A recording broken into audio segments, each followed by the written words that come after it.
Okay, well, we've finished the team reviews for IPL 2025. So now I'm going to basically recap my projected list. So you would have all noticed where I had everybody placed. I'm just going to recap it. There has been one small adjustment, and I've also, rather than just name the 4 semi-finalists, which people seem to be wanting to do, I'm going to go a bit deeper. I'm actually going to tell you who's going to win it, who's going to play in the final, and who the 4 semi-finalists are. So I've started at 10th. I've talked about LSG and the fact that their bowling lineup is not up to speed, so they will really struggle. I have made a shift here. You would have noticed RCB was at 9th. I've actually moved them down to 8th, and I've moved RR because of their lack of batting depth. No overseas talent in that top 6. They're reliant on some high-quality players, but a number of unproven ones as well. And I'm not sure their bowling lineup will stack up in all conditions. So I've moved RR to 9th. I've moved RCB to 8th. Now, that is not because the RCB fans had a good crack at me for putting them at 9th. I'm just putting down where I think they'll finish. It's not necessarily where I want them to finish, obviously. But in terms of my perspective, that's the way I'm looking at things at the moment. GT, as I said, great top 3. I'm a little bit worried about that middle order. There's a bit of power at the back end, and from a bowling point of view, a little bit same in the seamers. But I think they will feature there or thereabouts.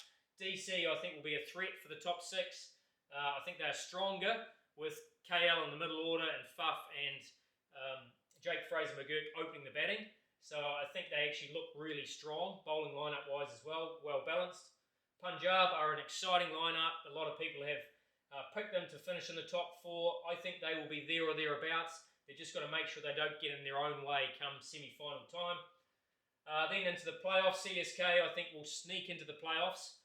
I think they've got a very good side playing at the Chipok or in facilities where the ball might turn. They've got a nice batting lineup, but they do miss a little bit of power through the middle. So it'll be interesting to see how they line up. Obviously SRH, I think they've improved their bowling lineup from last year. Batting-wise, they're very similar. They're explosive. They will be in the playoffs. And obviously all it takes once you make the playoffs is a couple of good days. And I've predicted a KKR MI finish or final.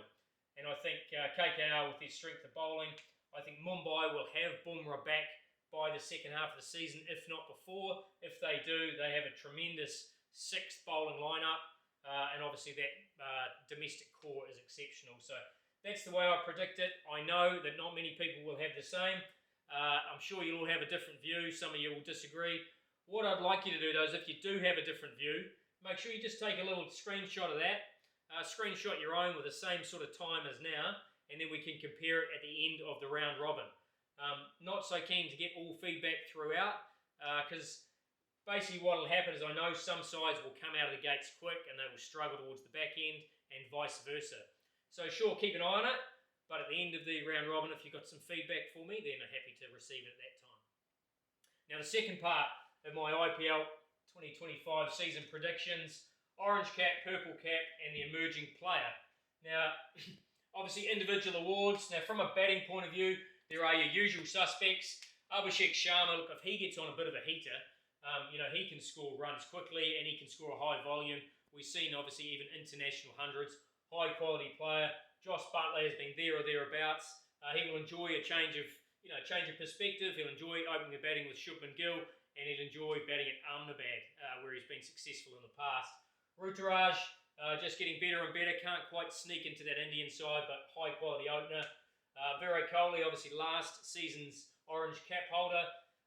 He will have to hold or burden quite a lot of the burden of the RCB volume of batting. They've got a whole heap of very good cameo players, but they need someone to provide substance. So Virat is most likely going to be that person.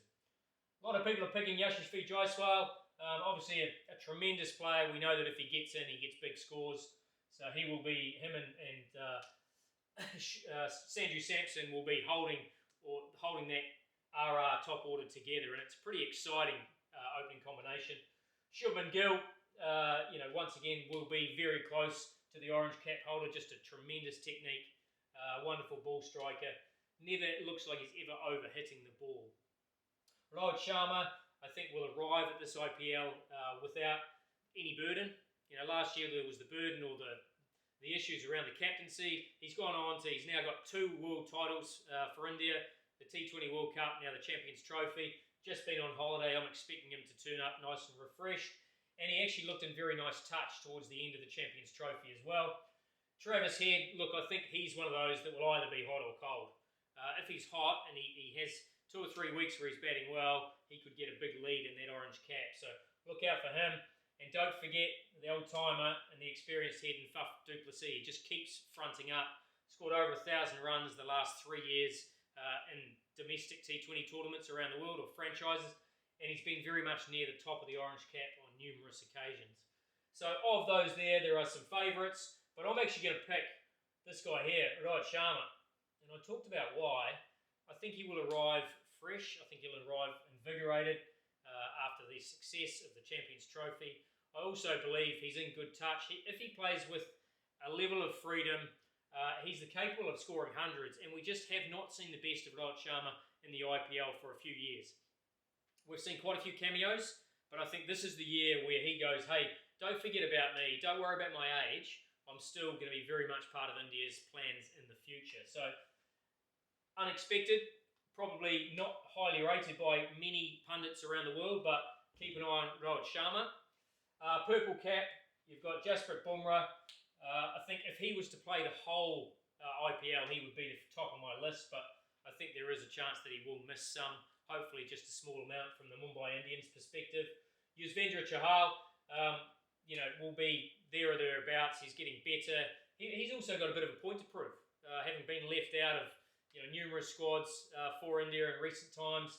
It's pretty tough to make that line up, but he just keeps performing on the IPL stage. He keeps performing for India when he gets the opportunity as well, probably more in one-day cricket. But T20, he'll enjoy a change at Punjab, slightly bigger ground. And we'll see how he goes. Kuldeep Yadav, struggled during the first part of the Champions Trophy and then finished beautifully in the final where he picked up key wickets. He's got that deception. His pace is up. So he's not bowling that slow and loopy stuff. And he will be a real threat. Varun Chakravarti burst onto the scene in the Champions Trophy halfway through. Basically got maybe not all man of the match performances, but he was an impactful player throughout that whole tournament. And I also think that the spinners of KKR will have to bowl a little bit more at the back end without Mitchell Starc there. So depending on who it is, if it's depending on what seamer they have as an overseas, they could be required to do more bowling at the death. And we know that those that bowl at the back end are likely to pick up a few cheap wickets. Mitchell Starc, he's had a good break leading up to this IPL. So he should arrive fresh and he should arrive ready to go. He will be really close to the top because he bowls top and tail. So he can take new ball wickets and then he comes back and can clean up the tail if they are exposed. Two-time winner Harshal Patel, purple cap holder Purple Patel. He bowls a lot of his overs in the last 10 overs, often when sides are going hard at him. That's when he's at his best. And if he can get that dipping slower ball that everybody seems to know it's coming, but they all seem to struggle to play it, then he will also pick up a mountain of wickets this year. Sunil Narayan, I've just put him in there for the same reason that I've got Varun Chakravarti there, is that I think the KKR spinners are going to have to bowl more overs towards the back end when sides are coming hard at them. And I think at that point they will pick up some wickets. So plenty of options. I'm actually going to go for Varun Chakravarti. Big fan. I think he loves bowling at the death. And that's where you need to be able to pick up those key wickets. He likes sort of bowling one in the power play, maybe one in the middle and two at the end. So I'm picking Varun Chakravarti to be the purple cap holder for 2025. And then we move into the emerging player. Last year's winner was a tremendous player, Nitesh Kumar Reddy, who's gone on to play for India. An exciting all-rounder, someone that's just going to get better and better. Beautiful technique. I really enjoy watching him play. There's been pretty much some of these wonderful names. We've got Jaiswal, Shubman Gill, Ruturaj. All of those have been emerging players in the previous years. So Vaibhav Suryavanshi, I have to put him there. He's 13 years old. So in terms of emerging player, I have to have him in the list. I don't actually think he's going to play much for RR this year, but he's certainly a player to watch out for the future. Nahal Wadera has played for MI, comes from Punjab, has moved to the Punjab Kings. I think he's a high-quality player, good ball striker, left-hander. He can also bowl a little bit of leg spin if required, but he will play, I think, a pivotal role in that Punjab Kings side. Suryan Shegde is from Mumbai, just a small sample, but a strike rate of close to 250 in domestic cricket. Pretty exciting talent, whether he is used as an impact player, whether he can make enough of an impact to be an emerging player for the year, we're pretty keen to keep an eye on how he goes. Robin Mintz missed last season because of an accident. Comes back, he's joined the Mumbai Indians. Excellent keeper, sort of middle to lower order power player, an exciting talent. And Ankush Raghavanshi, he is a high quality player, and I just hope he doesn't get slotted down the order too far. Obviously, with the captain being named, it makes it difficult because he's probably going to bat, or wants to bat at 3. And if he gets shifted down too low, then he might not have the impact that he normally would have. Very fine technique, scores all round the ground, playing proper cricket shots. For KKR, I think he's going to be a big player for the future. So for me, I'm looking at all those. I'm looking at the situations in terms of the opportunities they might get for their side.